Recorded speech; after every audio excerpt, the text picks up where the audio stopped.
안녕하십니까? 오늘의 북커버를 담당한 임지수 목사입니다. 오늘 여러분과 함께 나눌 책은 오스 기니스의 당신을 향한 소명입니다. 지금부터 오늘의 북커버를 시작하겠습니다. 우리는 지금 불확실성의 시대를 살아가고 있습니다.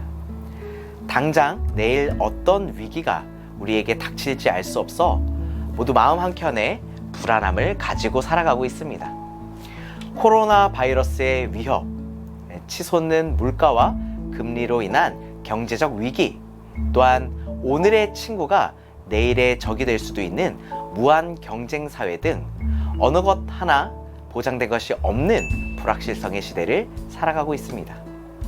때문에 더욱 치열하게 확실한 결과와 목표를 추구하며 우리는 살아가지만 인간의 생각과 경험으로 다다른 그곳에는 결국 또 다른 목표만 남을 뿐입니다. 오스 기니스는 자신의 저서 소명을 통해 불확실성의 시대 속에서 확실한 미래를 찾고 싶은 인생들에게 변하지 않는 하나님의 부르심에 응답하는 소명이 무엇인지 자신의 깊은 묵상과 해박한 지식을 통해서 풀어주고 있습니다.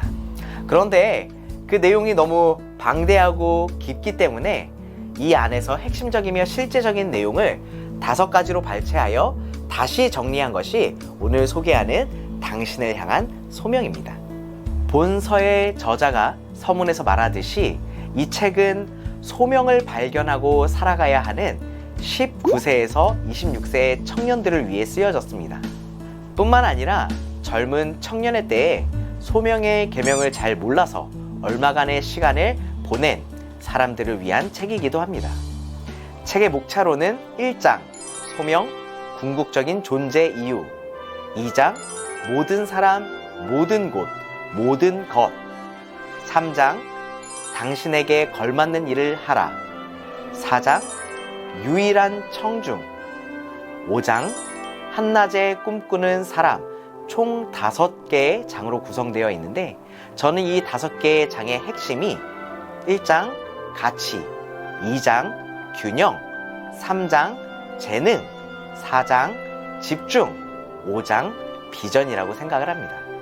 이 책의 내용을 살펴보면 1장에서는 삶의 이유를 무시한 채 효율성만을 추구하는 현대시대의 문제점을 지적하며 우리는 이를 위해 살기도 하고 죽기도 하는 가장 중요한 가치와 생각을 찾는 것이 중요하다라고 이야기하고 있습니다. 또한 2장에서는 하나님이 우리에게 주신 이 소명이 첫째로는 존재로서의 1차적 소명과 또 하나님 앞에 우리가 행하는 행위로서의 2차적 소명으로 나뉘며 이 1차적 소명과 2차적 소명 사이에 동일한 균형감을 우리가 가져야 된다는 것을 이야기하고 있습니다.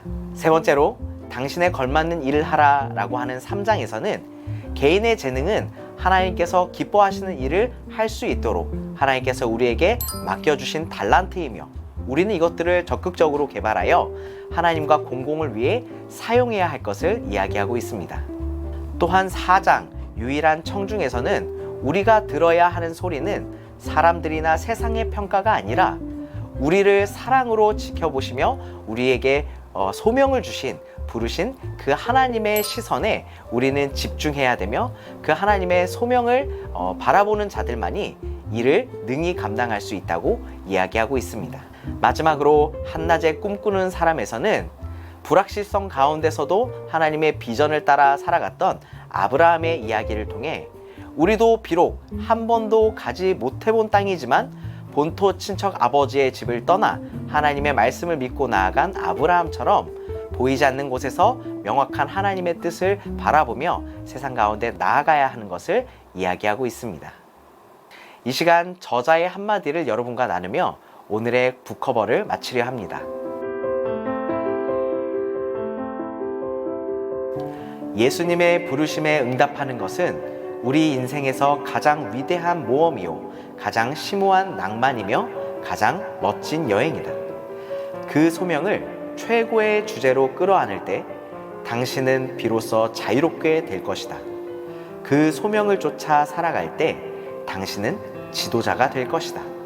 바로 이 길을 위해 모든 것을 포기할 때 당신은 모든 면에서 성취감을 맛보게 될 것이다.